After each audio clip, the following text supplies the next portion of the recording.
কক্সবাজার পৃথিবীর দীর্ঘতম প্রাকৃতিক সমুদ্র সৈকতের শহর। এটি বাংলাদেশের দক্ষিণ পূর্ব প্রান্তে অবস্থিত একটি মনোমুগ্ধকর পর্যটন কেন্দ্র, যেখানে প্রতিদিন হাজারো মানুষ প্রাকৃতিক অপরূপ সৌন্দর্য উপভোগ করতে আসে। বিশ্বের দীর্ঘতম সমুদ্র সৈকতের জন্য খ্যাত এই স্থানটি বাংলাদেশের গর্ব, কিন্তু এই স্বপ্নময় পর্যটন স্থানের আড়ালে লুকিয়ে রয়েছে কিছু ভয়াবহ প্রতারণার গল্প। ফ্যাক্টবিডির আজকের ভিডিওতে আমরা জানব কক্সবাজারে ঘটে যাওয়া প্রতারণা ও স্ক্যামগুলো সম্পর্কে, যেগুলোতে প্রতিদিনই শিকার হচ্ছেন অসংখ্য পর্যটক। ভিডিওটি শুরু করার আগে চ্যানেলটি সাবস্ক্রাইব করুন। তাহলে চলুন শুরু করি এই চমকপ্রদ সত্য উদ্ঘাটনের যাত্রা। কক্সবাজারে অনেক রিক্সা চালক পর্যটকদের টার্গেট করে। সাধারণত তারা আপনাকে বলবে খুব সস্তায় আপনাকে গন্তব্যে পৌঁছে দেবে, কিন্তু কিছুক্ষণ পর তারা আপনাকে ভুল জায়গায় নামিয়ে দেবে, যেখানে অচেনা পরিবেশে আপনি সমস্যায় পড়বেন। আরেকটি সাধারণ কৌশল হলো অযথা ভাড়া বাড়িয়ে দেয়া। যেখানকার ভাড়া 20 টাকা হওয়ার কথা, সেখানেই তারা 40 টাকা বা তার বেশি দাবি করতে পারে, বিশেষ করে যদি তারা বুঝতে পারে আপনি নতুন এসেছেন। প্রতারণার মূল কারণ হলো পর্যটকদের অজ্ঞতা। অনেক সময় পর্যটকরা জায়গার স্থানীয় রেট বা পরিবহন ব্যবস্থা সম্পর্কে জানেন না। এই সুযোগটাই নেয় কিছু অসাধু রিক্সা চালক। কক্সবাজারের সবচেয়ে বড় চ্যালেঞ্জ হলো হোটেল ম্যানেজ করা। যদি ঠিকঠাক হোটেল না পান, তাহলে আপনার ভ্রমণ দুর্বিষহ হয়ে উঠবে। হোটেল স্টাফ দ্বারা আপনি প্রতারিত হতে পারেন। সম্ভব হলে আগে থেকেই হোটেল বুকিং দিয়ে যাবেন, তবে বুকিং দেওয়ার আগে ভাড়া ঠিক করে নেবেন।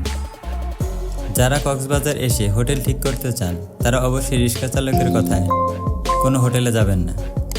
নিজেরা যাচাই করে রুম দেখে ভাড়া ঠিক করে হোটেলে উঠবেন।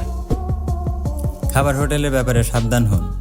হোটেলে খাবার গ্রহণের ক্ষেত্রে মূল্য তালিকা দেখে নেবেন, না হলে আপনাকে গুনতে হতে পারে অতিরিক্ত টাকা। খাওয়া দাওয়া তো শেষ, এবার চলুন বিচে যাওয়া যাক। বিচে বসে কোনো মেসেজ বয়কে দিয়ে মেসেজ করাবেন না। মেসেজ বয় দেখলে কিটকটের দায়িত্বে থাকা কর্মীকে সরিয়ে দিতে বলবেন, অথবা ট্যুরিস্ট পুলিশকে জানাবেন। না হলে মেসেজের আড়ালে তারা আপনার মোবাইল মানিব্যাগ নিয়ে যেতে পারে। বর্তমানে ট্যুরিস্ট পুলিশ মেসেজ বয়দের বিরুদ্ধে অভিযান অব্যাহত রেখেছে। এতক্ষণ যা শুনলেন, এগুলোর চেয়েও বড় প্রতারণার শিকার হতে পারেন সেখানকার ফটোগ্রাফারদের দ্বারা। ফটোগ্রাফার থেকে ছবি তোলার ক্ষেত্রে আগে থেকেই দরদাম ঠিক করে নিতে হবে, কেননা আপনি যদি 100টি ছবি তুলতে বলেন, তারা আপনাকে 1000টি ছবি তুলে দিবে, এবং সব ছবি যদি আপনার ভালো নাও লাগে, তারপরেও তারা আপনাকে সবগুলো নিতে বাধ্য করবে। এক্ষেত্রে আমার পরামর্শ, আপনারা নিজস্ব ক্যামেরা ব্যবহার করবেন। যদি তা না করেন, সম্ভব হলে তার লাইসেন্স আছে কিনা সেটা যাচাই করে নেবেন। মোবাইল নাম্বার ও ফটোগ্রাফারের ছবি তুলে রাখবেন। বিচ বাইক ও ওয়াটার বাইকে চড়ার ক্ষেত্রে তাদের রেট নির্ধারণ করে দেওয়া আছে, যাচাই করে দাম ঠিক করে উঠবেন। কক্সবাজার বিচ এলাকা ও এর আশেপাশের এলাকা নিরাপদ, তবে সন্ধ্যার পর ঝাউবন ও অন্ধকারাচ্ছন্ন এলাকায় না যাওয়াই উত্তম। যেখানে জনসমাগম বেশি, এরকম জায়গায় অবস্থান করুন। জোয়ার ভাটার সময় দেখে নিন। ভাটার সময় পানিতে নামবেন না। লাল পতাকা দেখলে বিচে গোসল করা পরিহার করুন, কারণ একটি দুর্ঘটনা সারা জীবনের কান্না।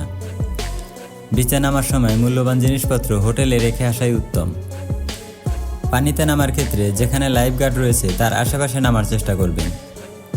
বর্তমানে বিচ থেকে ভ্রাম্যমাণ হকার উচ্ছেদের অভিযান পরিচালনা করা হচ্ছে।